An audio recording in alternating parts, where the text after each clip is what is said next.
G'day and welcome to Inforunners. I'm XQ. Today I'm joined by Osiris again, but you didn't see him earlier in the week because of the stuff up with the sound. How you doing, man? I'm doing good. Just trying to beat the heat. How you doing, man? Trying to beat the cold. Yep. We're at the opposite ends. That's what happens when you're on the wrong side of the world. Yeah. What, on the up over? Yeah, I know. That's all right. It's so much safer down here on the down under. Anyway. Oh, I went to the wrong one. That's all right. I'll just move you over. That's fine. All right. So, Drake Defencecon. So officially, I guess Invictus is kind of over, and we're just back to the normal stuff. But sales just dropped. Few interesting things, obviously. We'll go through the CCUs first because there's actually a few interesting ones here. The Vulture about to become ready for salvage. Hey, Osiris. So. Yep. So you can snag that even if you're not interested in the ship itself. If you're doing CCU chaining, you can get yourself a nice modest price bump with that CCU in your lineup. Let's have a quick look and see what the discount is real quick. I'm expecting it to be like $10. I could be wrong. No, I am. It's $10. So there's a $10 discount on that one, which makes sense from around about where it is at the price point. The other one to look out for would be... What's the other ship, Osiris? Corsair. Yeah, Corsair. So that's about to come out probably at anniversary sale. Yeah. So this will be your last chance to pick up, probably your last chance to pick up either one of these ships at the current price point. Yep.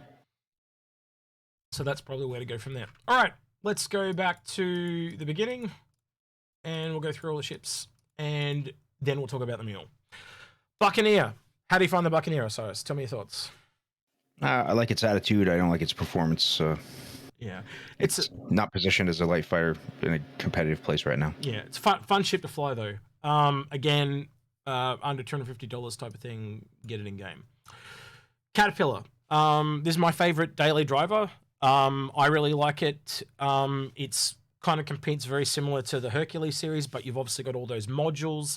It's very different to fly than anything else. It's got an entire 4-person ship that can be dropped off the side of it and go down to a planet or do something else. It's got a lot going for it. Obviously, its biggest drawback is it's not as well defended as other ships, and it's kind of slow. But if you can get past that, it's got a lot to offer above a lot of the other daily drivers. So yeah, your thoughts, Osiris, on the Caterpillar? I own the Caterpillar. I feel the same way you do about it, and I'm very excited to get some more details on the modularity. And this could be a ship that people are sleeping on right now when they're comparing it only on the SCU capacity as a metric. Is the only metric they're comparing it with against ships like the Hercules, etc. Well, I'd rather have all those modules with the Caterpillar over the they give you the versatility to do whatever you want with one ship. Well, you're basically swapping all those modules for transport on the Hercules series, and I'd rather have adaptability in different modules than just be able to transport vehicles. And obviously there'll be more ships that can do that as it comes along, like the Liberator came along and it does it bigger and better as far as I'm concerned. But yeah. The Corsair, now I kind of feel like this came along because the Caterpillar became too big in a way. So it's kind of like you kind of got the Caterpillar above all the other daily drivers and the Corsair below, and then all the other ones in the middle. So you give me your thoughts first. And yeah, absolutely. So the Caterpillar is one of the, I don't believe it's one of the original ships, but it was very early in the days of Star Citizen. It is one of the original. Yeah, it was on the Kickstarter. Yep. And you can look at the weapons loadout of this thing, and it's just like subsequent concept ships have eclipsed it as far as DPS creep, and the Corsair, to your point, is a response to that. It's what the Caterpillar originally was envisioned as, and has the guns to back that up relative to the other ships that exist in Star Citizen at this time. Yeah, I think the like, without going into all this detail about the Corsair, it's the turrets on the sides. If they can fix those turrets, I can see it being quite a great ship for people. Don't believe it's an explorer though, because all it's ever going to be exploring is the inside of other people's ships. It is a pirate ship at the end of the day.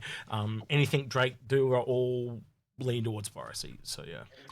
At this point in time, I think that they've gone too far down the development pipeline on that ship to combine the two side turrets into a single top turret, which would have, in my mind, would have been the elegant fix that the ship needed. But they could turn the size of 1 guns into size 2 guns, and maybe it won't be such a disaster. For me, as long as the turrets can at least face forward, it's fixable. Yeah. But we haven't seen that they really, like, they've shown all these white box and grey box type stuff. The only thing I give a shit about is the turrets, and they've just never kind of shown it. So I want to see what the turrets do. I've got a CCU. I'm sitting on it. Again, if you are like me and or Osiris and you have questions about it, get a CCU and just sit on it. And if it turns out to be terrible, melt it, get rid of it. If you like it, find a way to upgrade into it. You know, it's that simple. Yeah, you can always upgrade it to the Cutlass Steel if you want the turrets. All right. Good joke. Cutlass Black, probably still to this day the best ship for right now in the game. You can do everything in this ship. You can do, put a rock in it. You can now put a mole in it as of today. 2 people. You can go out and do all the cargo box missions. You can do combat in it. If you only need 1 ship, this would probably be the one I'd recommend to most people. I don't know. You tell me, Osiris. Yeah, I would recommend in 2022. I would recommend that people not go down the rabbit hole of spending way too much money on this game. If you're gonna do the CCU thing, get an Avenger Titan. If you don't give a shit and you want to back the game, you want to build a fleet, this is the next logical step above the Avenger Titan. It's gonna multiply your gameplay capabilities by quite a bit. Cutlass Red. Now no wait, that's blue. That's red. It's blue. Why do they put them out of order? I don't know. Oh, because of alphabetical. Okay, blue. For me, the blue is kind of way too expensive. You're literally talking like another $25 and it's 2 Cutlass Blacks. And the Cutlass Black is just so much more versatile. Your thoughts, Osiris, on the blue? This is a good ship at a bad price point, and I would recommend earning it in game. It's kind of the same thing for me for the red, unfortunately. You're the medic though, so you convince me. Is the red worth it, or are you better off just getting the black? Because for me, the black's just more versatile. I think the red is the red has somewhat limited medical gameplay capacity. It's obviously more of a medical ship than the other Cutlass variants, but I would say that if you are somebody who is passionate about medical gameplay in Star Citizen, and also you're somebody who doesn't want to go all in and spend the money for an Apollo, say, or an Endeavor Hope, this is not a terrible price for this ship. But I personally would recommend earning this in game as well. Yeah, my general recommendation, if you are really into the medic stuff, go that bit further and get the Apollo, because it just gives you the variety of the beds. This only has 1 type of bed now, so it's kind of it's lost a bit of its luster. Get this ship. Do it now. I just want to laugh at your house, sell your car. Yeah, why? Whoever thought this was a good idea? It's really bad. Yeah. Do not buy this ship. You can literally get 2 Cutlass Blacks for the price of this, or you can get a red and a black, or you could get 2 blacks and a Dragonfly. It's just... Let me actually provide some sarcastic commentary on this ship. If you wanted to do the gameplay that this ship is intended for, which is close air support and combat insertion of troops, you are better off. You are quantitatively better off with 2 Cutlass Blacks, because you are taking your target profile and splitting it in half. Now the enemy has to attack 2 different targets, and if one of those Cutlass Blacks gets blown out of the sky, you still are able to deliver half your payload of Marines to the surface. Don't get caught up in the what am I trying to say? In the firepower output of the ship, because for a little bit more, you can have a Redeemer. Yeah. Well, the Redeemer I think is now 325. Okay. But at the time when this this came out after the Redeemer did. So yeah, the Redeemer was in concept was 265 though. So that kind of is a bit crazy. But yeah. My criticism of the ship is the same as my criticism of the Valkyrie was. But the Valkyrie is a better ship than this. It's just too expensive. That's just It in is a too nutshell. expensive. Like we were saying when it came out, we thought it might be like 150. Then when it came, because it seemed like it was cheaper than the blue by a country mile, and then it came Yeah. out of this, and it was like, what? You know, like this. Yeah, This they feels lost their like, damn minds. yeah. This was the point of the tipping point of insanity for me. That was the most insanely priced ship that they've ever done. A vehicle, Dragonfly. I can't recommend it at this price point, especially when it's already in game. $40 is way too much for a vehicle. Yeah, $5 more and you get an Aurora. So with the game. So yeah. Herald. Yeah, there's just better ships at this price point. Again, it's small. It's an earning game for me. If it's your niche, though, you know, you do you. But again, the daily drive of the MSR is just so much better at that price point. You know. Your thoughts there, Osiris? I feel the same about it. This is an affordable shipping game.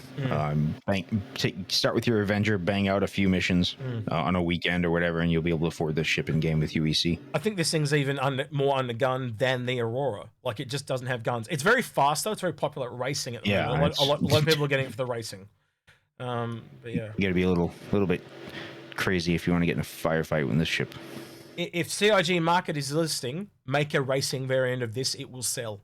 You will sell copies of this ship. If you have a skinned, cool racing version of the Herald, it will sell because of... Hear me out here. Make an asymmetrical version of the ship with a satellite dish on one side. Trust me, it'd be awesome. People would buy it. Like the original concept. I brought this ship and then they changed it and I melted it. So yeah. The Kraken, I want one. I don't have the money to buy one though. You can come fly on mine. Yeah, it's not the same. But yeah, I'll get one eventually. So yeah, this is my end game ship. I've just got to save and get it. But yeah, for me, it's the best capital in the game, so to speak. I prefer it over the Idris. I think it's got better support roles. You know, more ships can take off from it. Yes, there are drawbacks to not having as much cover, etc. But yeah, your thoughts, Osiris? This is the cornerstone and flagship of my fleet, and I'm looking forward to this ship more than any other ship I own or have seen announced in Star Citizen so far. There you go, strong words. Privateer for me is an earning game because if you already have the Kraken, you can just upgrade in game. So you're paying an extra $350 for nothing in my book. And put that in perspective, that's an entire Caterpillar. Get a Caterpillar, rather than the upgrade. I have some serious concerns, and this is based on just my intuition, but I'm very apprehensive about the gameplay around the Flying Bazaar, and that's been the basis of my criticism of the Brand New Merchantman. Yep. And it's possible that it could turn out that I'm off base, but I haven't seen anything yet that refutes any of my concerns, so I would also shy away from buying this ship.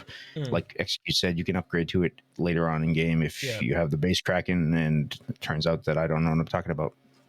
Remind me after we record, and I'll tell you a bit about it. This, long story short, is like a flying mall that you will go to, where the Banner Merchantman's more like a traveling salesman that'll come to you. And they both have their place, and they both will be strong from an economic standpoint. But yeah, I'll explain that to you in a bit. The Mule we're just going to skip for a second because we're going to finish with the Vulture, and then we'll go back and we're going to talk specifically about the Mule. So the Vulture, Osiris, your thoughts? As far as a profession starter ship goes, I think this is a pretty good price point. I think that if you own a prospector, or if you can justify the expense of a prospector, I think this is a legitimate cost for this ship. I personally, I know you Execute, also feel very excited about salvage gameplay in particular, and I'm looking forward to taking this ship out very soon and trying that out when they start adding things to it. But for me, it's going to be an earning game. So a couple of things I want to say. If you have a reclaimer, they've actually said that they'll give us one of these as a loaner when it drops. The other thing I'd like to point out is it's actually in the hall today and you can walk around in it. I actually have footage that I grabbed that I was going to show off on live stream, and then I forgot, and then Algrid got sick, so we didn't live stream this week. So that's all for naught now. The other thing I'd like to say is when I would have to double check this, so don't take everything I'm about to say with a grain of salt, but I'm pretty sure the Prospector was roughly the same price before it came out. But so it's either going to jump by $10, $20 at most. Yeah. But being new, I get a feeling it'll just be slightly higher than the Prospector. At this price tier, I would expect a 10%, roughly 10% price increase. So you probably see it at like 155 when it comes live. Yeah, and I think that's the Prospector's either 150 or 155. I'd have to double check. But yeah, take that with a grain of salt, guys.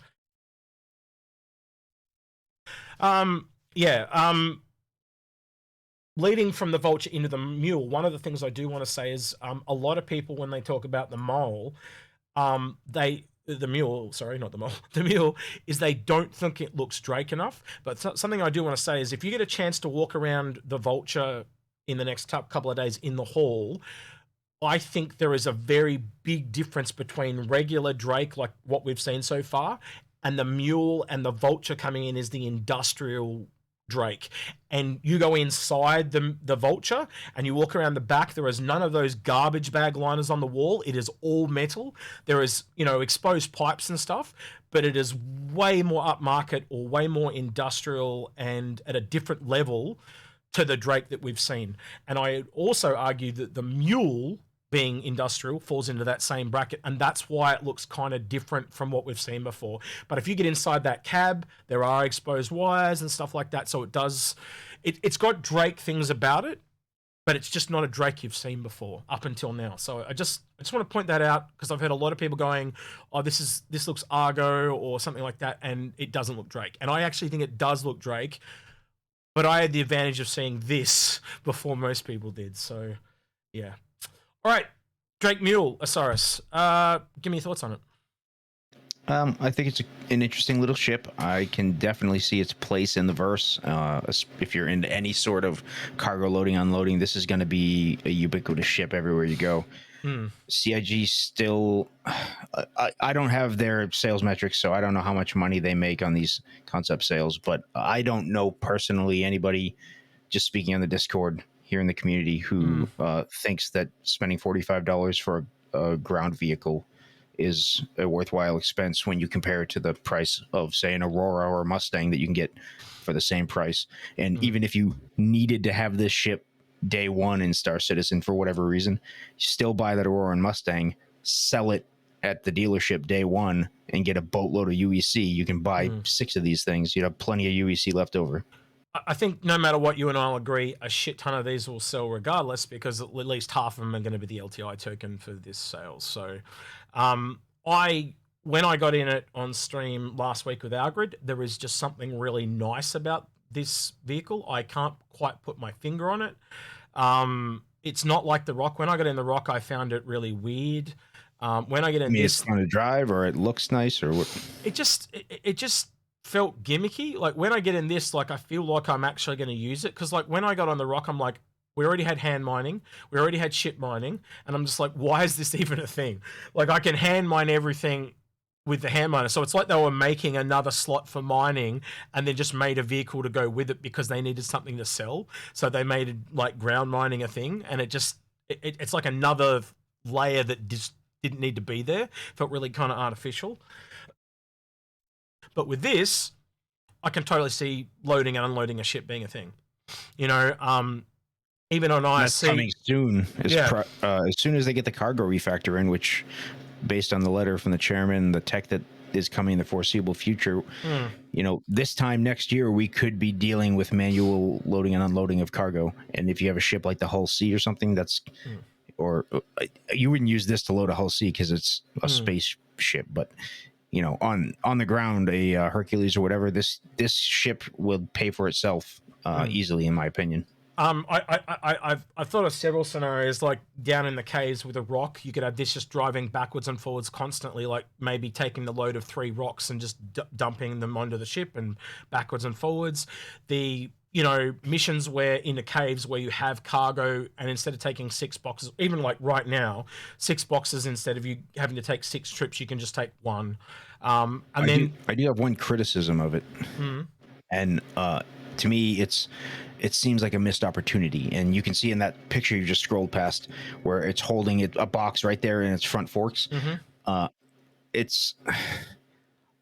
I don't know. I feel like when you have a ship like the Caterpillar or the Hercules, you need to stack cargo vertically, not just horizontally, right? And I don't see how those forks are going to have a lot of vertical travel. Yeah. And I feel like they could have just tweaked the front end a little bit to make it more like a forklift where you could stack boxes several boxes high. And the fact that they didn't do that now, you know, it seems like a missed opportunity. And I feel like the one ship, this vehicle could have done that, but now they're going to have to come out with a forklift truck later down the road to do that. It makes it feel not like a forklift, more just like a carrier or a loader, so to speak. It's not really. I do find this very cool though, the little thing with the box.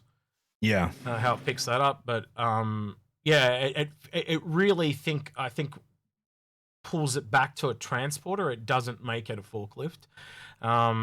And so there's definitely room for another vehicle there though now. So, and that's the thing, like you buy this one and then that one comes out, it's like, oh shit, now I got to change and, you know, stuff like that. So yeah. And it could have been one vehicle that does both things, but now it's going to have to be at least two. Yeah, if you pick one up, pick it up for an LTI token, play with it now, and maybe at the anniversary sale upgrade it. But at the end of the day, remember, within a few short months, this will be in game and you'll be able to pick it up really cheap. And Aurora costs about the same, and Aurora costs 235k. This thing, like a rock, I think a rock costs less than 80. So this will cost less than that. So let's say somewhere between 60 to 80. Buy in game, like that's like with some bigger ships, that's one mission, and you'll be able to buy one of these ships. So vehicles, but you get what I'm trying to say. It's just the price way too high for what it is. They need to start now. Stuff is in game. They really do need to start being more competitive pricing, because I do know it's for funding the game, but people don't think like that. They think dollars, and it's a cool little vehicle. I really like it. I could see a lot of people picking one up on credit and just playing with it and melting it later. Which is probably what I'm going to do. I plan to keep one probably permanently in the forward bay of my Caterpillar once the game goes live. Speaking of which, sticking with the tradition of this Invictus as well, we're going to pick one up and do it as a giveaway. So if you would like to win a Mule, be subscribed and leave a comment, and we'll randomly choose a comment to win one, as we did also with the Scorpius and the Legionnaire on their perspective videos. If you want to win either of those, go back to their video and leave a comment and be subscribed, and you could win those as well. I think the last couple of things we've got to go over, Osiris, is just the paints. Which is not really anything spectacular. This one there's 3 for the Mule. This is the exclusive one for Concierge. They're all kind of better. I'm going to be honest with you. There's a new one, as far as I can tell, for the Cutlass. There's also... I don't think that's new. I don't believe I've seen this Mistwalker paint. I clicked the wrong one. So it looks like this is the Caterpillar one, but there's one like this for the Cutlass. So imagine this skin from the Caterpillar on the Cutlass, and I've clicked on the wrong one. That's my fault. But that's it, really. Like, it's just this kind of camo black and white texture. I think this one's blue and white, there's a red and white, and I think there's like a green and white when it comes to the Mule ones. None of them really take my fancy, if I'm going to be honest with you. So yeah. Is there anything else you want to add before we kind of move on and sign off? No. Okay then. All right. Well, with that then, that's been Drake Defencecon. Obviously, we've got the CCU guide coming that I can now actually start working on. Now all the ships are out. But we're also going to, the Scorpius that we're going to give away, we're also going to use that to make a video to show you how CCUs are applied in a chain. We've never, ever actually seen someone do a video where they actually apply the CCUs as they do it. So we're going to take that opportunity for that giveaway to actually apply the CCUs. I will kind of do that a bit live, so it might be a little awkward, as some of those live things can be, because I only get one take. So, you know, if I stuff it up, I stuff it up. And yeah, so that'll come out as well, roughly about the same time. Osiris, is there anything you want to add before we sign off? Yeah, like, subscribe, smash that notification bell, join us on Discord. There's been a lot of people on Discord this year. I'm gonna have to say I'm very thankful for the people that are actually helping out in the CC Orpers channel and the Fix My Fleet channel. I've only had to answer 3 messages as opposed to the normal hundreds I have to go through. The community here in our Discord is on point. They know what's what. They will not steer you wrong. Come here if you have any questions. Yeah, it's been fantastic. And, you know, getting multiple opinions from people is always a good thing when a new person comes in, so they feel like they're pointed in the right direction. So I'm very appreciative. Thanks, everyone, for that. Other than that, he's been Osiris. I've been Execute, and I'll catch you in the next one. And don't forget the giveaway.